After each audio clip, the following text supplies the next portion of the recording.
Magandang araw mga ka-Fernandino. Hindi lingid sa mga Fernandino na matagal ng panahon na pinamunuan ng mga kalalakihan ang pinakamataas na posisyon sa San Fernando. Ang posisyon ng pagka-municipal mayor at ngayon ay city mayor.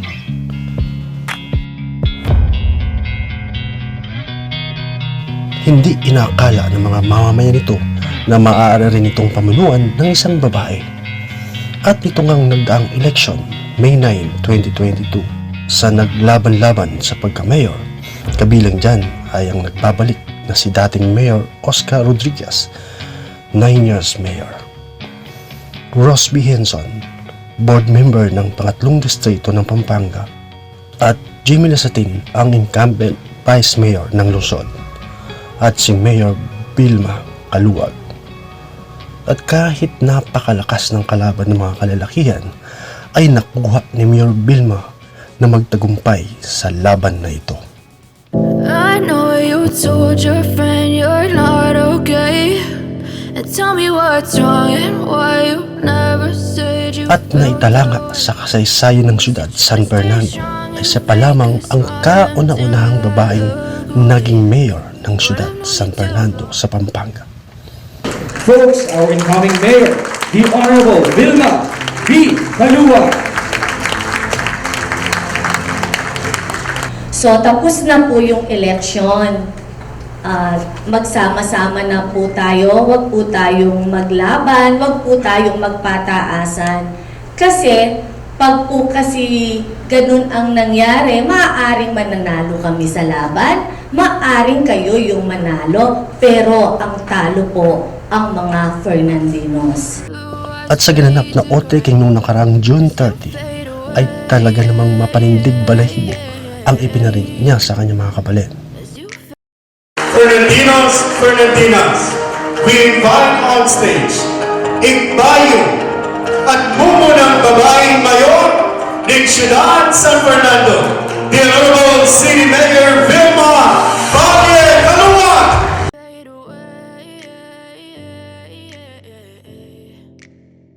Yeah, I'm about to fade away, 'cause every time I wake up Ing pangarap king syudad alang malalakwan at may papaboren.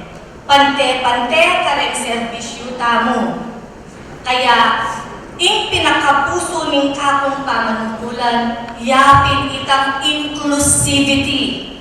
Kayabe ko, kayabe lo, kayabe tamungan. In short, alapong maetsapuera. Fernandino ka, kayabe ka.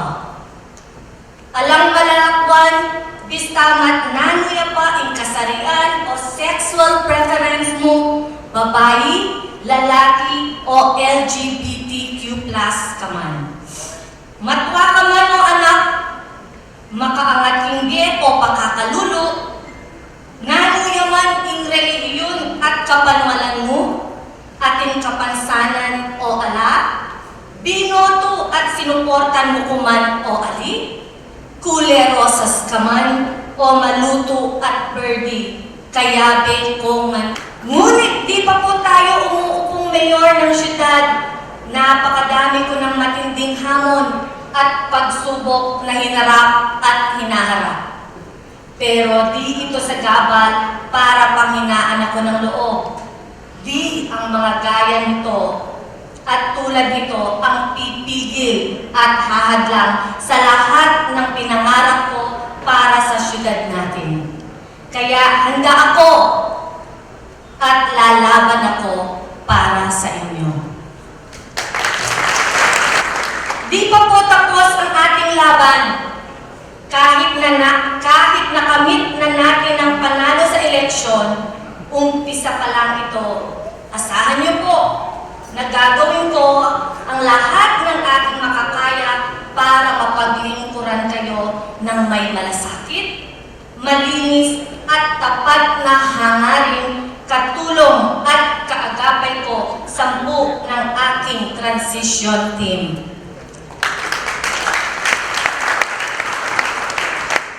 Kapilan man, upo man ako na rin gobyerno. Hindi po ako magnanakaw.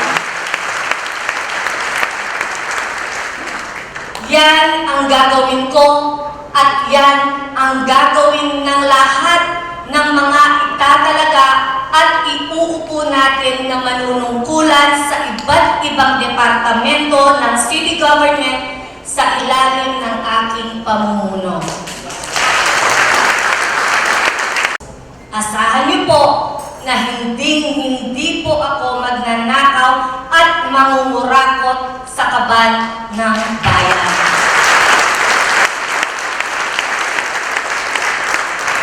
Naniniwala po kasi ako na ang pangangailangan ng iba ay hindi ko po pangangailangan. Yan ang prinsipyo natin at yan ang paninindigan ko habang tayo'y nakaupong mayor. Kaya tandaan niyo po at asahan niyo na gamitan talangan rin pondo na ng syudad kareng programa at proyektong pengako tamo. Detang makasawag kareng aliwaliwang sectors at pakakalulot mangailangan tamong memalen. Mumuna tamong gawan kaluklok tamo po, ayusan at linisan tayo ing pamagobyerno king syudad. Ilako tayo ing nepotismo, padrino at palakasan sistem. Alang kapamilya at alang kaluguran, pumila at pipila tamongan, dumalanlangan kay pante-pante apamagtrato, karas kay proseso at serbisyo na ning syudad.